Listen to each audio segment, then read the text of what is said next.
Today we're here to talk about some things that happened at Unity in the good old days. Getting to go to Unity, then the vigor was there. Oh, We the call it was a gymatorium. gymatorium because it was a gym and an auditorium. Mhm. So we call it the gymatorium. Yeah. You played basketball there. You did everything there. We had graduation there. Every activity took place in the gymatorium. The basketball courts were on suspenders, and so they just went up into the Right. ceiling when we had to use it as an auditorium. Right. I know that a lot of people did not know who the Gene supervisor was. And so I thought maybe I could shed a little light on that today. Talk about what happened and the role that the Gene supervisors played when schools were segregated in the South. There was no money and to pay the teachers. So the Rosenwald Fund paid to build the schools, but the Gene's Fund paid the teachers, and that's where they came into play. Anna Jeans was a Quaker who lived in Philadelphia, and she was one of 10 children in her family. And because her brothers and sisters didn't have any kids, she eventually inherited a lot of money. And she used that money to help the struggling schools in the South. It was her dream to make sure that education was available for everyone. So she met a representative in Philadelphia from Tuskegee Institute. And through that meeting, she was connected to Booker T. Washington. And Booker T. Washington at the time worked at Tuskegee and was very instrumental in helping to distribute the funds for the Rosenwald Foundation. The Jeans Foundation was set up at the command of Anna Jeans. It was known as the Negro Rural School Fund and lasted until 1936. Many prominent white men served on the board, including at various times 6 men who had served as U.S. presidents. Although several other educational foundations existed during this period, the Jeans Fund was the only one with African Americans sitting on the board and wielding some power over how to spend the money. The Rosenwald Fund was set up by Julius Rosenwald, who was the president and part owner of Sears Roebuck and Company. And he provided the money to build thousands of schools, shops, and teachers' homes primarily for the benefit of black students and their teachers before the fund was completely depleted in 1948. It provided more than $70 million toward the goal. Jean's supervisors and teachers had to assume multiple duties to ensure student education and to raise funds to maintain the school. Ultimately, the Jeans programs remained in place until 1960s when desegregation began to be a reality. Mrs. Mary Charlton was the Jeans supervisor in Iredell County. She was born in Pulaski, Virginia, and moved here in 1915. And she later married Dr. Robert S. Holliday in 1918. She described the schools as little shacks and absolutely no classroom materials at all, with students holding umbrellas to keep the rain from dripping on their desk. She consolidated 39 schools to 11 as the local black communities raised money to match the Rosenwald funds. They were heavily involved in the communities in which they lived and worked, working with churches and other community groups, helping to improve sanitation and make the communities better places to live. And those who knew Miss Holliday know that she was really focused on sanitation. I can remember when she used to come to Chestnut Grove Elementary School, and everybody knew when Miss Holliday was coming because we had to pick up the paper, make sure the yard was clean, and make sure everything was in perfect order. And then in later years when she was older, and I guess was not doing her Jeans supervisory duties anymore, I was in 5th or 6th grade. I don't remember which, but Miss Holliday came and was actually our teacher at Chestnut Grove. Okay, 6th grade. And we were not the best students. So when Miss Holliday would come and we keyed on that cleanliness thing. So we would say, Miss Holliday, can we have devotions this morning? And she would say, oh yes, oh yes. And so we'd have devotions for an hour or so, and when we finished devotions, we would say, Miss Holliday, can we go outside and pick up the paper? Cleanliness is next to godliness. That was one of her favorite expressions. And she would say, oh yes, go pick up the paper. So we would stay out in the yard until the principal would come and round us up and send us back into the classroom.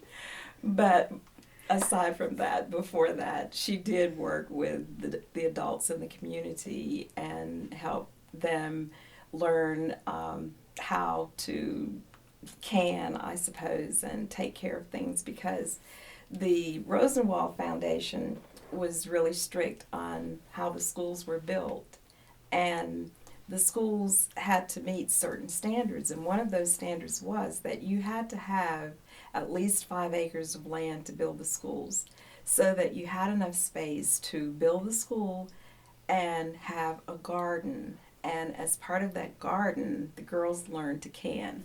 The school also had to incorporate a space in the building that was big enough for the community to meet. That was one of the requirements for the Rosenwald School, was that you had to have meeting space. And it also had to have, in the industrial room, space for the boys to learn things that they needed to know in order to be successful.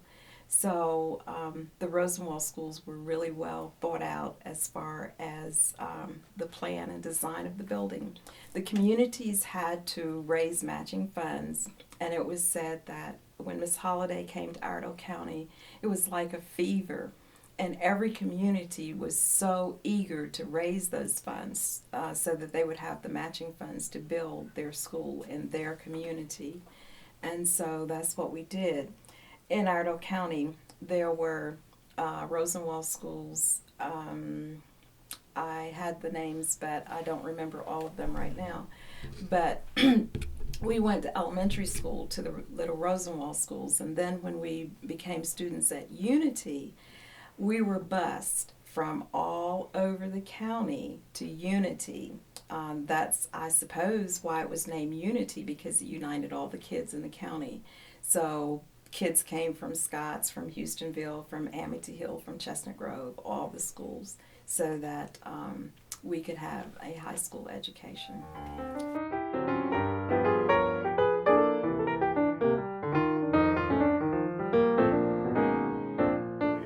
And as we did those things, school being the major focus, we went to I went to high school, and just to ride from Houstonville to Statesville was just a major outing. You know, I'm serious. It was a major outing, because you didn't come into Statesville until it was really something that was special. Mr. Campbell and Mr. Littlejohn was probably the world's worst, because you didn't want them to see you doing things that weren't according to proper school etiquette. Mr. Littlejohn, he was just famous for just what they call jack you up. I mean, he would catch you in the hall or something like that, and you'd be walking down the hall not realizing he was there, and then the next thing you know, you'd be trying to walk on air, and he would have you, he would just have you up by the seat of your pants. What are you doing? What are you doing? Where do you need to be? And he would escort you to where you needed to be. And Mr. Campbell, he was just what I always described as the all-seeing eye. Because he would show up in places to where you just wouldn't expect him. And I probably shouldn't tell this, but I'm not that bashful. don't mind sharing my experiences, but I'll never forget, I was a sophomore, I was in 10th grade, and was staying over for school for something.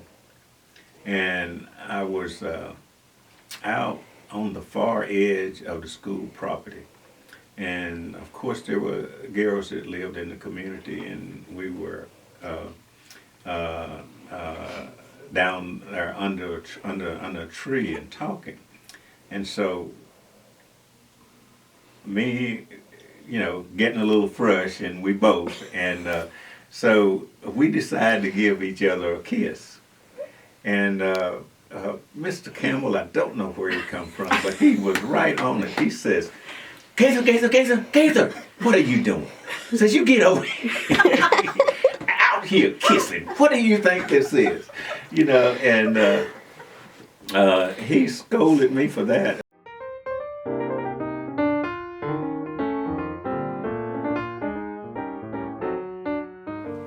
Well, the theme of caring teachers keeps coming through, and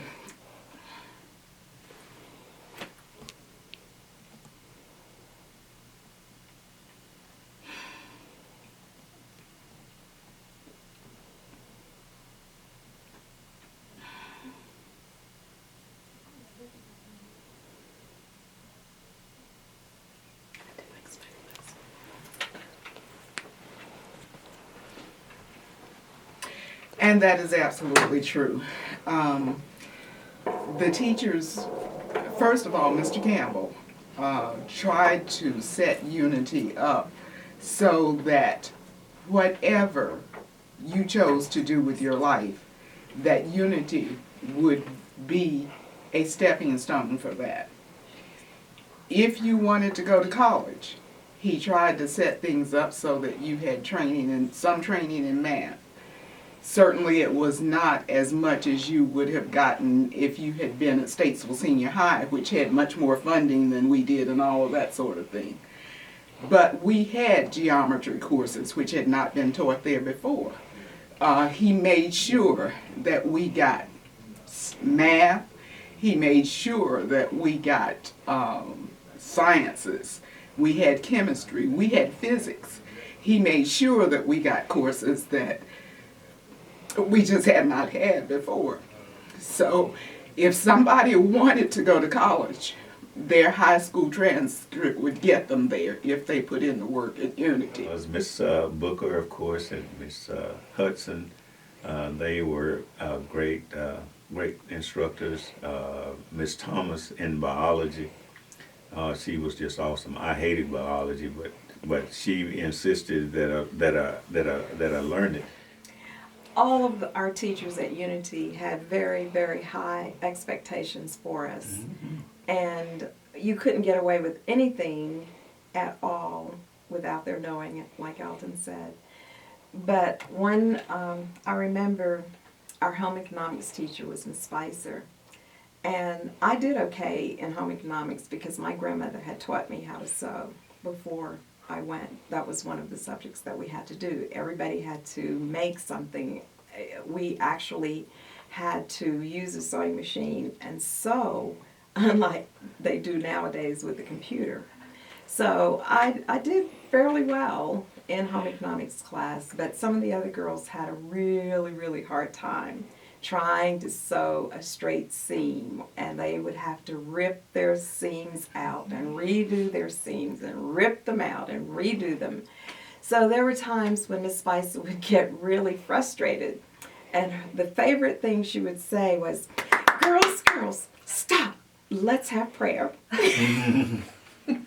And I can imagine what would happen if a teacher nowadays said that, but that was one of the things that I remember about home economics class. We had other teachers, other classes that were just as strenuous as the home economics class. I can remember Mr. Dacon's, my ambition was to be a secretary. I wanted to be a secretary when I grew up. No matter what, that was my ambition. Mr. Dacon's was my algebra teacher, and he said, no. And What do you mean, Mr. Dacons? I want to be a secretary. No, you can do better than that. So he was really the one who was instrumental in my going to college and majoring in math. Make sure we were well-rounded at Unity. I've talked about the science courses. We had language, we had French courses. All of these things were things that had not necessarily been there before. In addition to those classical things that I've talked about, we had the industrial arts and the home economics for those folk who might not want to get formal training. Our home economics teacher was very thorough. We learned to cook. We learned to sew. We even learned how to they are things that would be considered CNA skills now. She taught us how to take care of patients who were ill. I don't know if I could pull it off now, but she taught us how to bathe a patient in bed and how to change the bed linens with the patient still in the bed. Right. She taught us how to do all of those things. And like as I said, we had that in addition to the regular courses in math and science and English and social studies and history and language. And we had excellent teachers. Not only did they care, they were excellent. I can remember the social studies teacher, John Raymond Blackburn. He would bait us. Mr. Blackburn, especially when the civil rights movement was in its beginnings, he would bait us and say, why should blacks consider themselves equal with anybody else? And you're sitting there. You're this black student. And he's black. And he's asking us, why should we consider ourselves equal? And you got real annoyed. And he said, well, tell me. And I can remember combing magazines, and my father was a big reader, and we always had magazines in our home. I can remember combing magazines and books looking for historical accomplishments of blacks and that sort of thing. And I remember taking a list into him, telling him that a black person had constructed the first traffic light in America, that a black person had set up the blood system, blood bank in America. I can remember going through and finding all of these things that black people had done. And he just looked at me and smiled. You did your homework. So he would bait us. I can remember John Quincy Davidson, wonderful history teacher. And he had a very distinctive way of talking. And at that point, there was a Nazi there was talk of prosecuting him for war crimes. He made us have a discussion about that. And that was not something that was a part of our environment at all, to talk about these sorts of things. But he forced us to have a discussion about that, forced us to think about whether this man should be prosecuted for war crimes. And it was interesting. We got different viewpoints, and it made us really think about World War II, made us think about the things that had gone on in that war, the reasons for it, that sort of thing. He made us think.